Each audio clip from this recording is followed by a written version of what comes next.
I grew up thinking my dad just didn't care. That's what my mom drilled into me for years. He vanished, he never sent a dime, and I was just another kid left behind. I swallowed it because what choice did I have? Then, one night, I stumbled on proof that shattered everything. Over 6 years my father had sent $16,000 in support. Every dollar had passed through her hands. She'd taken it, hidden who I was from him, and built her lie brick by brick. I always thought my family was just complicated. That's the word my mom used whenever people asked why my dad wasn't around.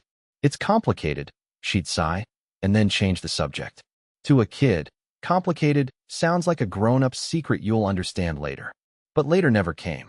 Instead, I got stories. She told me he chose to walk away. She told me he never sent money. She told me I should be grateful she was holding everything together, even if it meant we lived tight. And I believed her. What else was I supposed to do? I was just a kid, and she was the only parent in front of me. Every time I asked about him, she'd twist her face like I'd just stabbed her in the heart. Why do you even care about a man who forgot you? Then she'd cry, and I'd feel guilty. So I stopped asking. I stopped wondering out loud. I pushed the thought of my dad into a locked box and threw away the key. Life became a rhythm of scarcity. We lived in a small rental, nothing fancy. Bills piled up on the counter like little monsters she cursed at. Your father should be paying for this, she'd mutter, waving them in my face. I'd sit at the table, trying not to feel like I was somehow responsible for the weight on her shoulders. She worked 2 jobs, or so she said. And she reminded me often, if she broke down, we had nothing. I carried that guilt like a backpack I couldn't take off. Still, there were cracks. Times when she'd suddenly have new clothes, or we'd go out to dinner at a place that seemed way above our budget. When I asked how she could afford it, she'd say she had a little help from a friend or scraped together extra hours. It never added up, but I didn't press. I was too busy trying to stay out of trouble, keep my grades up, and not make her cry. By the time I was a teenager, the narrative was cemented. Dad was gone. Dad didn't care. Dad didn't send money. And Mom was the hero for surviving all of it. I'd even defend her to friends who asked. Yeah, my dad's not in the picture. He never wanted me. Saying it hurt, but at least it explained the silence. At least it gave me something to believe. Looking back now, I see how carefully she built that wall.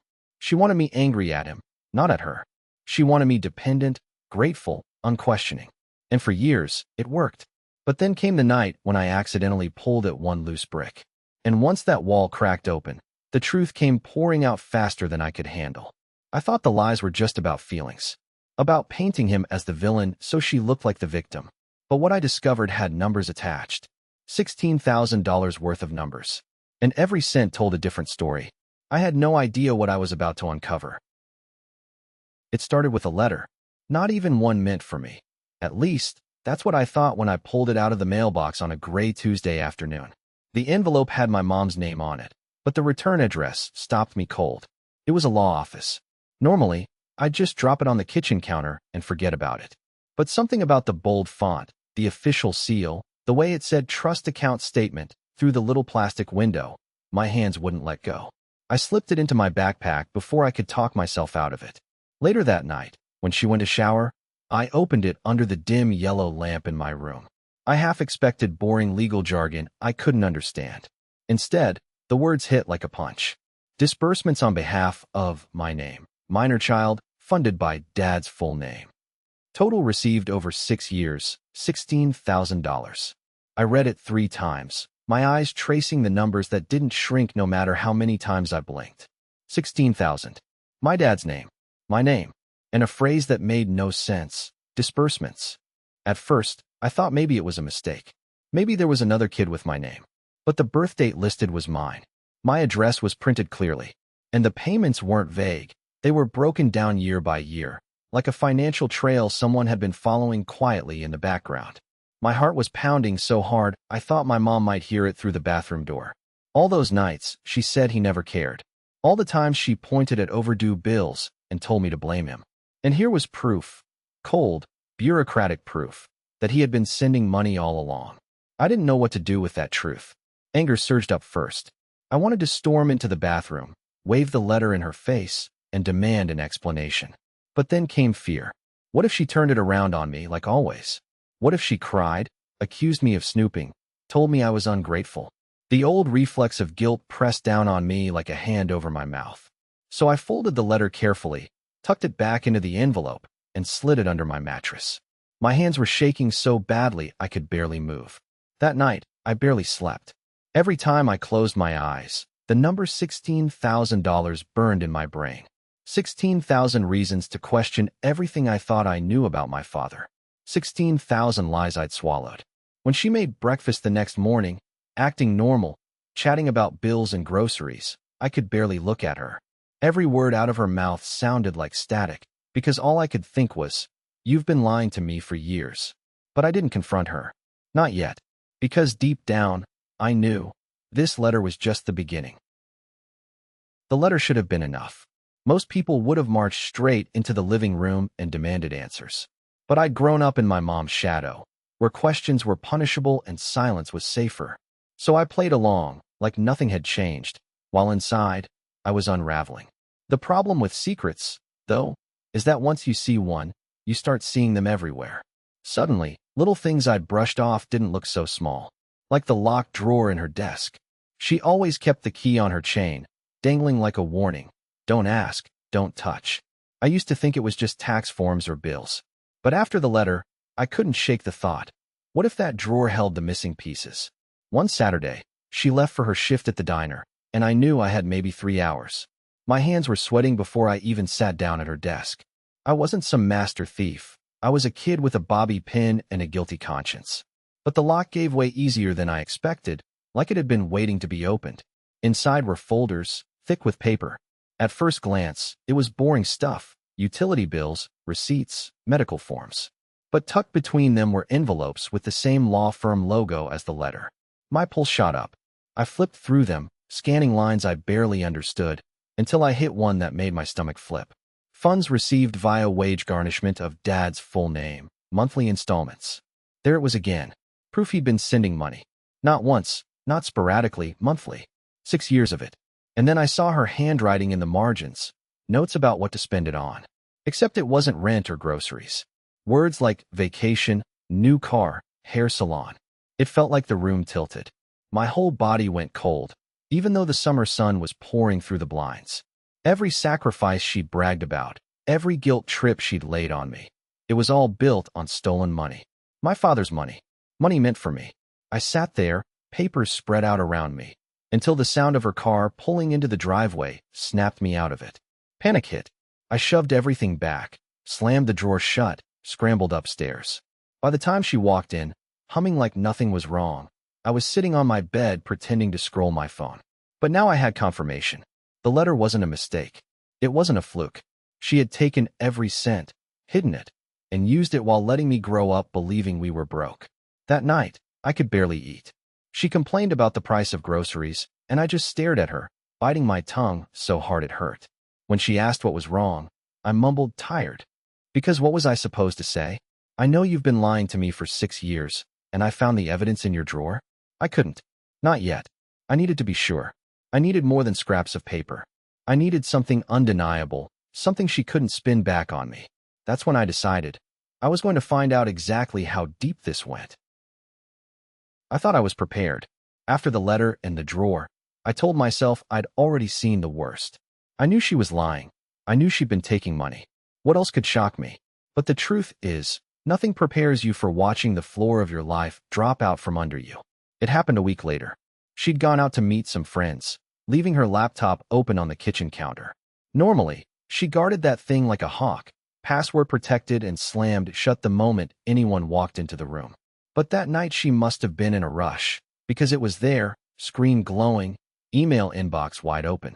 I swear, I didn't go looking. I only sat down to grab a glass of water. But when I saw the subject line, support transfer confirmation, my chest tightened like a vice. My hands moved before my brain caught up. I clicked. And there it was, a trail of bank transfers, month after month, year after year. Each one tagged with my father's name. Each one marked, child support disbursement. And each one forwarded automatically to her personal account. Scrolling through that inbox was like watching a slow-motion train wreck. 6 years of payments. $16,000 in total. And attached to some of the emails were scanned receipts she'd uploaded, designer handbags, spa weekends, dinners at restaurants I'd never set foot in. Meanwhile, I remembered the nights I ate ramen 3 days in a row. The time I begged her to let me join the soccer team, but she said we couldn't afford the fee. The time she screamed at me for leaving the lights on because electricity doesn't pay for itself. It wasn't just money she stole. It was my childhood. I don't even know how long I sat there, staring at the glowing screen. My hands were shaking so badly I could barely scroll. I felt sick, like I might throw up right there in the kitchen. My throat burned, my stomach twisted. I kept whispering to myself, "This can't be real. This can't be real." But it was. And then I saw something that made my blood run even colder. An email chain between her and the law office. She'd specifically asked them not to share my contact information with my dad. She'd written, "Do not give him direct access to my name. All correspondence should go through me only." She hadn't just taken the money. She had cut him off from me, hidden me like I was some dirty secret. I felt this hollow ache in my chest, like a piece of me had been ripped out. For years I'd lived with the belief that my dad didn't care, that he'd abandoned me. And now, staring at her words on the screen, I realized it was never his choice. It was hers. She wanted him gone. She wanted control. By the time she came home, I was back in my room, lights off, lying on the bed in the dark. My body felt heavy, like gravity had doubled. She called out, "I'm back," in that cheerful, fake voice, and I stayed silent. Because what could I even say? "Hey, Mom, I just found out you've been stealing thousands of dollars meant for me and lying about my dad's entire existence." No, not yet. But something broke inside me that night. I couldn't look at her the same way anymore. I couldn't hear her voice without hearing the lies underneath. For the first time, I didn't just feel betrayed. I felt disgusted. And I knew this wasn't something I could just swallow. Not anymore. After the emails, I thought I had the full picture. 6 years, $16,000, a mother who siphoned it all and poisoned me against my father. That should have been enough to hate her, enough to confront her. But I was wrong. The rot went deeper. It started when I decided to find out what my dad thought had been happening all this time. Did he know I believed he'd abandoned me? Did he know she'd turned me against him? The questions clawed at me until I couldn't stand it. I didn't have his number. I didn't even know if he lived in the same city. But buried in one of those forwarded bank emails was a cinder address with his initials. I copied it down, my hands shaking, and created a new email account so my mom wouldn't trace it. I wrote something simple, like ripping off a Band-Aid. "This is my name. I don't know if you want to hear from me, but I found proof you've been sending money all these years. Can we talk?" I didn't expect an answer. Maybe he'd moved on. Maybe she was right all along, and he never cared. But he replied within hours. And what he wrote knocked the wind out of me. "I have been trying to reach you for years. Every card, every email, every call was blocked or returned. Your mom told me you wanted nothing to do with me. She said you hated me." I just sat there staring at the screen, numb. Every birthday, I thought he'd forgotten. He'd sent cards. Every holiday, when the silence cut like a knife, he'd tried to call. She hadn't just stolen money. She had stolen me from him. He sent photos of the packages he'd kept copies of, birthday cards with my name on them, notes in his handwriting. He'd saved everything, like proof for a trial no one else was watching. Reading his words was like opening a wound I didn't know I had. I felt this weird cocktail of emotions. Anger, grief, shame, even relief. Anger at her. Grief for the years we'd lost. Shame that I'd believed her lies. Relief that maybe, just maybe, he really did love me. But the worst part came at the end of his email. "I even went to court once, when she refused to let me see you. She told the judge you didn't want contact. She cried in front of him. I didn't have proof she was lying. I didn't want to traumatize you more, so I let it go. But I never stopped trying." So not only had she stolen the money, she had weaponized me. She stood in a courtroom and told a judge I wanted nothing to do with my own father, while I sat at home, clueless, eating microwave dinners and wondering why he never called. That was the moment it all snapped into focus. This wasn't just greed. It wasn't even just lies. This was a campaign, a deliberate, sustained effort to erase him from my life and rewrite the story so she looked like a martyr. And for the first time, I wasn't just angry. I was determined. Because if she thought she could bury the truth forever, she was about to learn how wrong she was. I couldn't sleep after reading his email. I lay in bed staring at the ceiling, the glow of my phone still burning into my eyes. Every memory of my childhood played back like a distorted film reel. Her crying when I asked about him, Her lectures about how broke we were, her words, "He doesn't want you. He never cared." And now I knew every single one was a lie.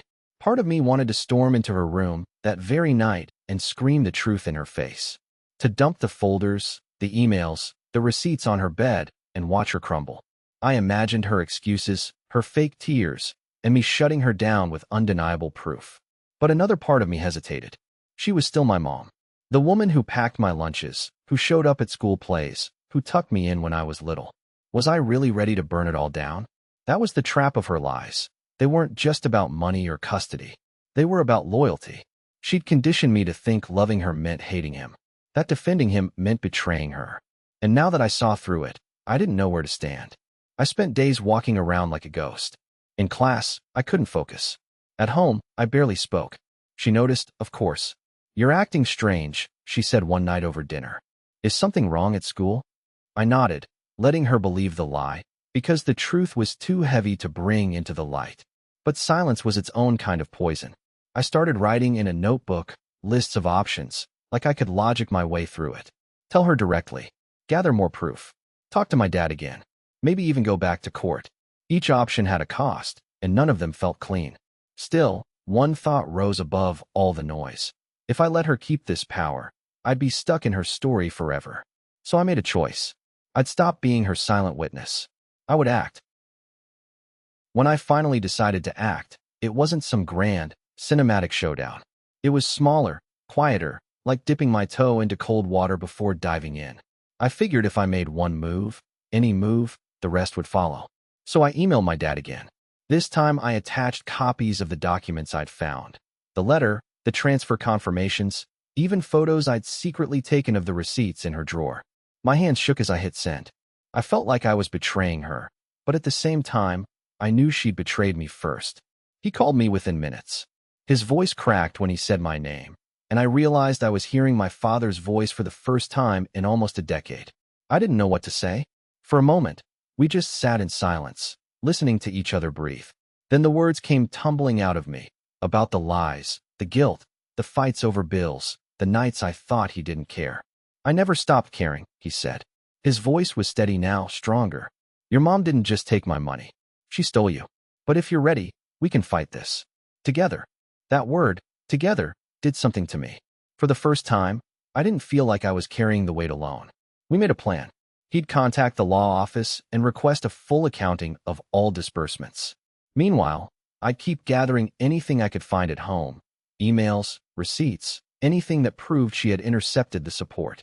It felt risky, like playing spy in my own house, but each piece of evidence was another brick in the case we were building. The scariest moment came when I almost got caught. I was in her room, snapping photos of a folder when I heard her footsteps on the stairs. My heart jumped into my throat. I barely shoved everything back before she walked in, smiling, holding takeout bags. "Surprise dinner," she said. My hands were still trembling as I grabbed plates from the cupboard. She didn't notice. Or maybe she didn't want to. For a brief moment, I thought maybe this could all be handled quietly. That she'd be forced to admit the truth, maybe pay back what she took, and we could salvage something from the wreckage. But then she slipped. One night, as we watched TV, a commercial came on for some law firm.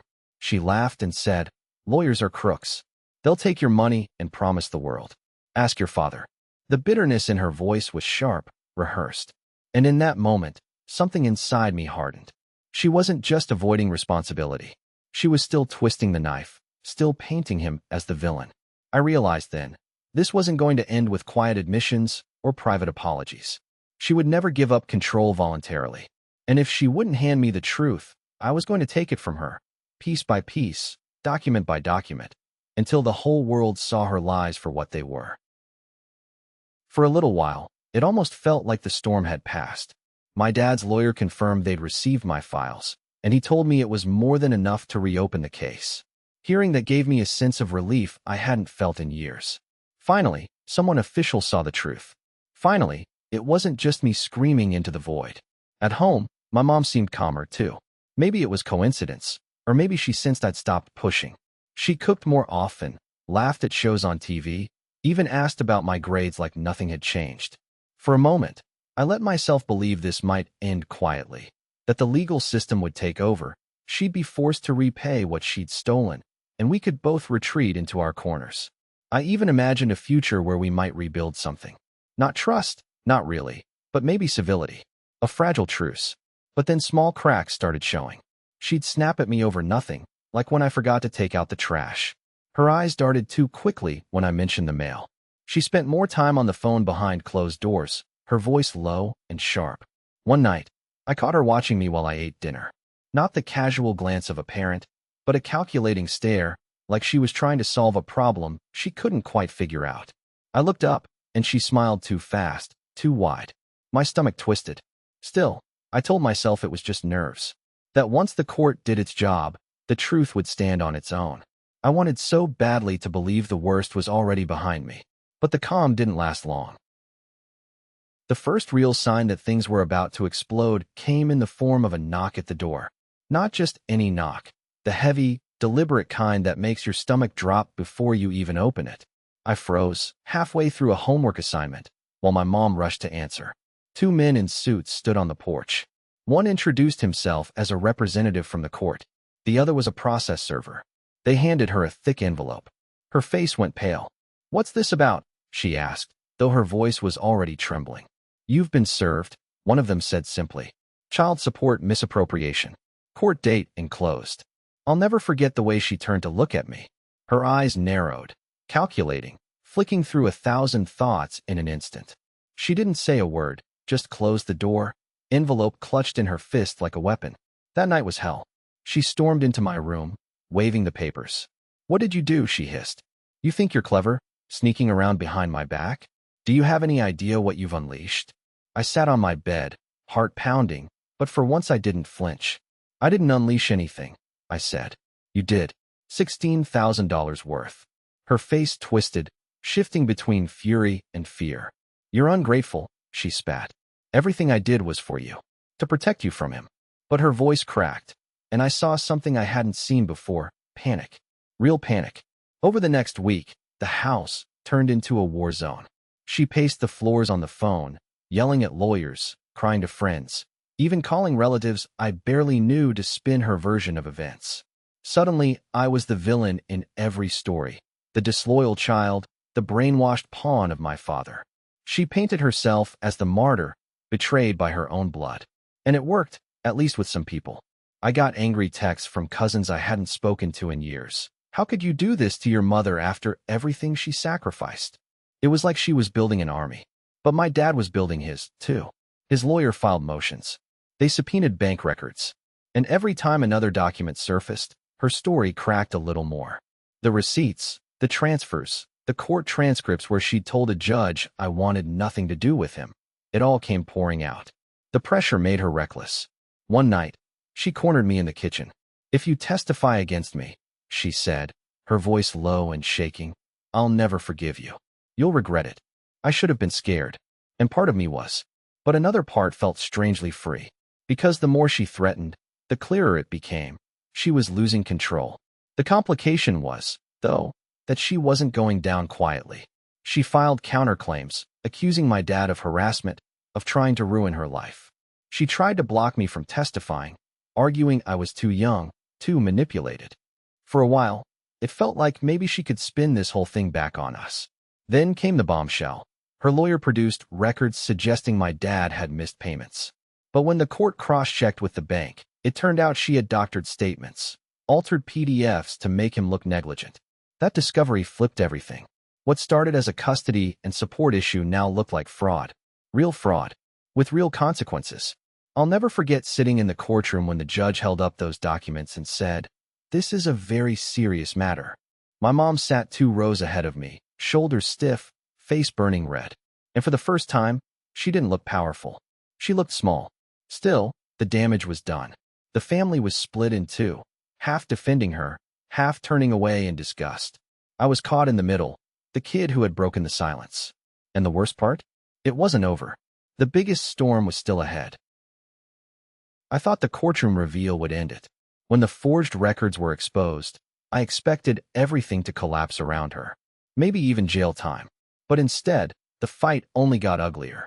Her lawyer doubled down, claiming she hadn't known about the altered documents, that it was some kind of clerical mistake. She wept on the stand, saying she was a single mother doing her best, that she was overwhelmed, that my dad was out to destroy her. And to my horror, some people believed her.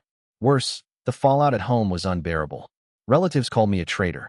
Old friends of hers left voicemails saying I'd ruined her life. At school, whispers followed me down the hall. That's the kid who took his mom to court. It didn't matter that I hadn't filed the case myself. The story spreading was that I'd betrayed her. The weight of it crushed me. Nights were the worst.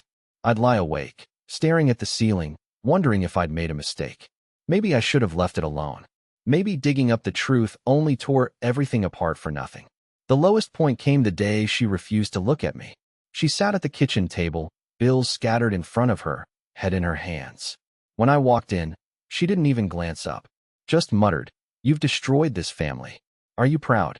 The words hit harder than any slap. I froze in the doorway, throat closing, chest hollow. Because part of me, some scared, broken part, believed her. Maybe I had destroyed something that couldn't be fixed.